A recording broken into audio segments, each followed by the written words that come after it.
Juan Martín Bocos Conesa, que es abogado de la Universidad de Buenos Aires, candidato a especialista en Derecho Administrativo y Administración Pública por la UBA, con tesina en elaboración, docente de grado en materias relacionadas con el Derecho Administrativo de esta facultad y la Universidad de Flores, y de posgrado en la carrera de especialización en Derecho Administrativo de la Universidad Católica de La Plata. Es prosecretario letrado de la Cámara en la Justicia Nacional en lo Contencioso Administrativo Federal, es autor, investigador y disertante en diversos trabajos sobre la especialidad, tanto en el país como en el exterior. Él va a hablar acerca de los interrogantes que plantea la nueva Ley de Responsabilidad del Estado. Te escuchamos. Gracias, Ariel. Y antes que nada, bueno, gracias también a Enrique Alonso por esta invitación y a la asociación en general.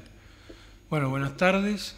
Veo algunas caras conocidas, así que me siento un poco más tranquilo. El tema que elegí es, bueno, es sabido que hay una nueva ley de responsabilidad del Estado. Es una ley que se fue promulgada, de hecho, el 7 de agosto de este año. Y es una ley que, digamos, que es corta, son 11 artículos, prevé a grandes rasgos todo lo que se venía elaborando o trabajando sobre diversos temas vinculados con la responsabilidad del Estado. Y entonces yo, cuando encaré la misión de empezar a investigar un poco esto para acercarles algo a estas jornadas, dije algunos interrogantes. Después, hilando fino, y en el medio hubo dos publicaciones, una de la doctora María Angélica Geli y otra del doctor Pedro Averasturi, ambas del mes de agosto o septiembre, ahí, en la ley, las dos, que un poco me planteaban algunas cosas que yo había pensado o había visto, con lo cual prefiero que eso corra por cuenta de ellos y yo no repetir lo que ellos ya dijeron, porque entonces tampoco les estoy aportando nada nuevo. Y entonces ahí es donde el título de mi ponencia pasa de algunos interrogantes a algún interrogante. Esto también se debe a razones, obviamente, de tiempo y espacio que no le quiero restar a mis colegas ni a ustedes. Entonces, bueno, el interrogante, ahora voy a hablar de cuál es el interrogante que a mí me plantea esto, y tampoco voy a hacer una ponencia, digamos, de una índole muy profunda ni extensa, porque me parece que la ley está recién salida y hay que ver cómo se la trabaja, cómo circula, cómo es recibida. Hasta ahora no ha sido muy bien recibida, y yo tampoco veo que este interrogante que a mí me plantea sea algo precisamente positivo. Pero bueno, de todos modos, como digo, es algo muy nuevo y hay que esperar un poco a ver cómo va evolucionando. Dicho hecha esta introducción, me parece que hay que hacer como un breve raconto histórico, porque el tema de la responsabilidad del Estado, obviamente, que es importante y más para el derecho administrativo, pero no es algo que haya sido algo pacífico o algo que está dado de una determinada manera o que siempre fue así. De hecho, esta ley se dicta 161 años después de la sanción de la Constitución. La Constitución, bueno, obviamente en 1853. Además está decir que en la Constitución no hay ninguna norma que expresamente prevea la responsabilidad del Estado. Y en el devenir histórico se fueron produciendo algunos hitos o momentos importantes que quiero destacar así rápidamente, y que fueron formando lo que se conoce como la doctrina acerca de la responsabilidad del Estado, que, como dije, hasta ahora no era legal, o no, al menos no había una ley que receptara todos los temas de un modo ordenado o exhaustivo. Había, sí, algunas leyes que establecían algunas cosas puntuales, pero nunca nada orgánico. De hecho, los primeros intentos fracasaron rotundamente, y para esto tenemos que hablar del caso Seste contra el Gobierno Nacional de 1864, donde la Corte establece el dogma de la indemandabilidad del Estado, y obviamente en esto entra también la responsabilidad del Estado. Si es indemandable, no se lo puede responsabilizar. Tan simple como eso. Esa doctrina estuvo más o menos vigente hasta el año 1900, donde se dicta la ley de demandas contra la nación, y allí se establecen una serie de requisitos previos a poder demandar al Estado, porque se mantenía la idea de que el Estado era soberano y que por lo tanto no era demandable, no se lo podía llevar ante sus propios tribunales. La Corte y la doctrina de entonces entendían que esto era un contrasentido y que no estaba permitido en la Constitución, que cuando la Constitución decía causas en las que la nación sea parte, se refería a que únicamente podía ser parte actora, es decir, demandante y no demandada. Estamos en el año 1900. Se dicta entonces la ley de demandas contra la nación y ahí las cosas empezaron a cambiar un poco, pero recién en 1933, con el caso Tomás Devoto y compañía contra el Gobierno Nacional, aparece el primer, digamos, hito importante en la responsabilidad, la doctrina de la responsabilidad del Estado, pero de nuevo, sin un fundamento legal específico. Entonces, ¿cómo resuelve la Corte el caso? El caso era que unos empleados de la empresa de telégrafos, por un error, por un descuido, se les prendió fuego, se les hizo un foco ígneo en un campo que era alquilado por esta empresa Tomás Devoto y compañía. Y les produjo, se les quemaron como 1.500 hectáreas de pastura, alambrado, etc. Estos daños la empresa pretende cobrárselos a la compañía esta de telégrafos estatal. Entonces la Corte dice, bueno, acá evidentemente hubo un daño, lo cuantifica, abunda bastante en detalle sobre eso, y dice, bueno, ¿y cuál es el fundamento normativo para esto? ¿Y no tenemos ley? No. ¿Y qué tenemos? El Código Civil. Bueno, en el Código Civil tenemos el artículo, está todavía el artículo 1109 y el artículo 1113. 1109, responsabilidad subjetiva, negligencia o culpa. 1113, responde el principal por el hecho del dependiente. 2 más 2 son 4, condenaron al Estado. Esto mereció las críticas de Rafael Bielsa, que dijo, no, si una ley especial que establezca la responsabilidad del Estado no se lo puede responsabilizar, porque el Código Civil está destinado a regir las relaciones entre los particulares, y el Estado no es un particular.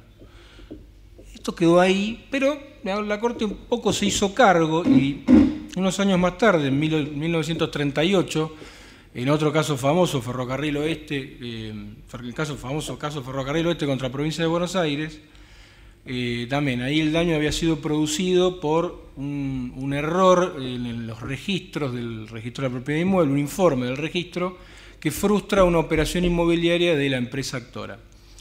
Acá la Corte dice, bueno, vamos a sacar el 1109 y vamos a poner el 1112. Y habrán pensado que de esa forma lo dejaban contento a Bielsa porque dijeron, no, esto es una norma de derecho público porque establece lo que viene de Francia con la idea de la falta de servicio. Entonces dicen, acá la responsabilidad del Estado nos vamos a basar en el artículo 1112 del Código Civil, que establece la falta de servicio, y en el artículo 1113, de nuevo, responsabilidad indirecta. Entonces ahí cambian el matiz y pasa de subjetiva a objetiva, pero sigue siendo indirecta, por el 1113. 1938. En el medio no hubo grandes novedades, al menos en lo que en materia de responsabilidad del Estado por actividad ilícita importa, fueron matices de esta doctrina hasta el año 1984, con la llamada Corte de la Democracia, entre otros muchos leading case que todavía hoy se pueden leer con sumo provecho, aparece Badel contra la provincia de Buenos Aires, donde de nuevo el registro de la propiedad inmueble de la provincia de Buenos Aires emite, a grandes rasgos, no es más complejo el caso, pero a modo de ejemplo, un certificado también con algunas imperfecciones que termina produciendo la frustración de una serie de negocios inmobiliarios. Acá la Corte dice, la responsabilidad del Estado tiene un fundamento único, y es, mejor dicho, un sustento normativo único que es el artículo 1112 del Código Civil, que es una norma de derecho administrativo que está mal ubicada en el Código Civil. Dice, pero con esto no terminamos el análisis, sino que a esto le sumamos la teoría del órgano.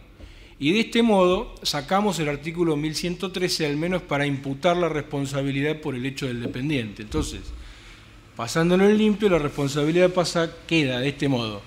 Objetiva por la teoría de la falta de servicio, que siguen encontrándola en el artículo 1112, y directa por aplicación de la teoría del órgano. Valga decir que, en razón de la teoría del órgano, Cuando actúa el funcionario, actúa el Estado. Y de este modo, entonces queda zanjada la discusión y de ahí en adelante no hubo grandes cambios en esta materia y los casos se resolvían con el Código Civil. Hasta que sale la ley 944. Entonces, hecha esta breve reseña histórica, y hay una cosa más. El artículo 1113, sin embargo, se siguió utilizando para los casos en los cuales los daños eran causados con las cosas o por el riesgo o vicio de las cosas de propiedad estatal. Acá la Corte dijo, y por ejemplo traigo a colación el caso Pose contra provincia de Chubut, que creo que es el más fuerte como ejemplo, del año 1992, entre muchos otros, pero este es el más representativo. La Corte dice, no es que vamos a prescindir del 1113 para siempre ni para todo. Los casos que se relacionan con la falta de servicio van por el 1112 y la teoría del órgano, pero todavía nos queda un universo de casos, una familia de casos, en los cuales el daño es causado por la intervención de esas cosas riesgosas, viciosas o como fuese. Y puede haber en esos casos falta de servicio o no, pero muchas veces no hay falta de servicio en sentido estricto, y entonces la responsabilidad se acentúa o se asienta en ese artículo 1113, que para los otros casos no va. Bien.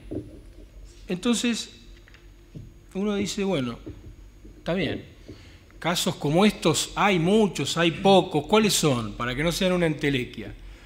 Y a mí rápidamente me vienen a la mente casos vinculados con daños producidos por o con armas de fuego de propiedad estatal, daños producidos por bienes del dominio público, y acá entra lo que quieran, obras públicas, bienes afectados a la prestación de servicios públicos, prestados directamente por el Estado, calles, plazas, caminos, puentes, no sé, hay infinidad de supuestos, vehículos estatales, lo que fuese.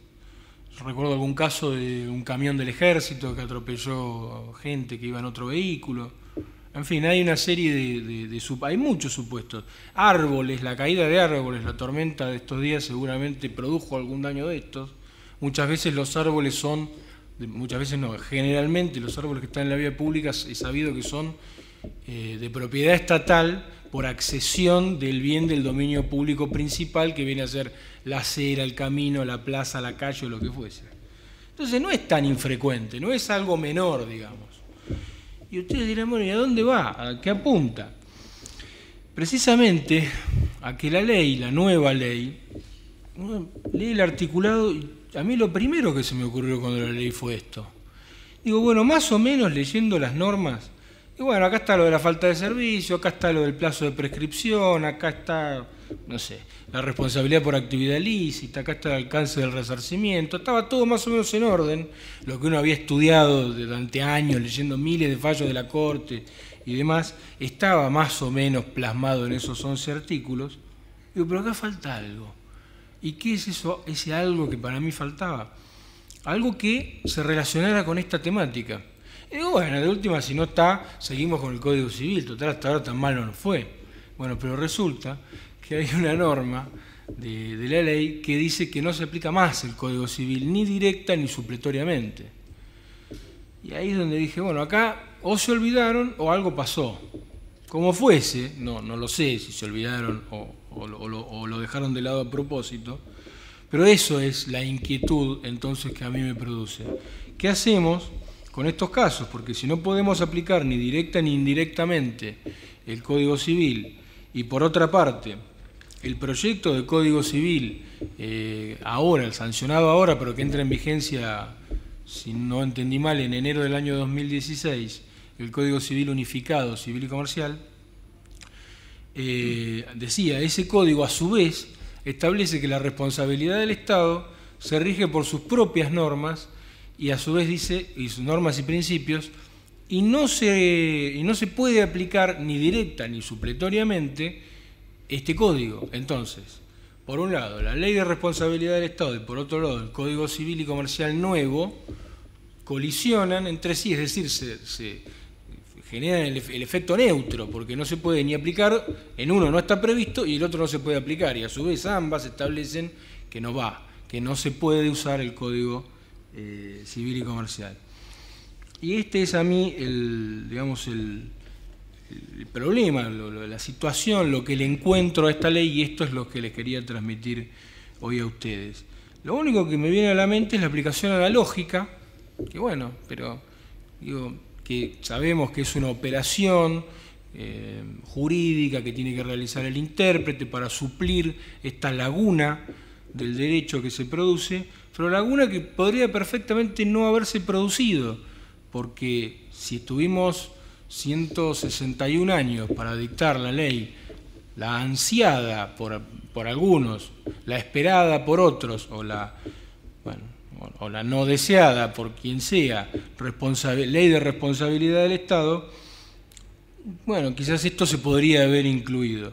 Por ahora solamente nos queda que el principio del neminem laedere alterum non laedere, que la Corte, que viene de Roma, y bueno, ya sabemos, y que la Corte la ha encontrado en un precedente que se llama Santa Coloma contra Ferrocarriles, que es también de la famosa Corte de la Democracia en 1986-87, le encontró anclaje constitucional en el artículo 19 de la Constitución, con lo cual creo que esa sería hoy por hoy la vía de escape que le quedaría a esto y al intérprete, al que tenga que resolver el caso, para aplicar entonces analógicamente el Código Civil y de ese modo poder sortear el problema o solucionar el caso.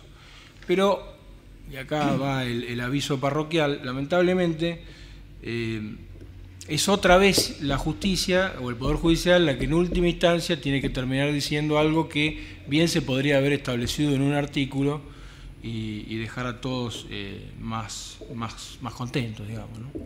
Así que, bueno, para mí, para terminar, hubiera sido esperable que después de más de 160 años se hubiese tenido en cuenta esto. Me parece que no es un tema menor, me parece que hay muchos casos que caen bajo estos supuestos y de ese modo se hubiera podido hacer algo jurídicamente más, digamos, importante o relevante, como es en definitiva la ley debería ser una ley de responsabilidad del Estado. Nada más. Gracias.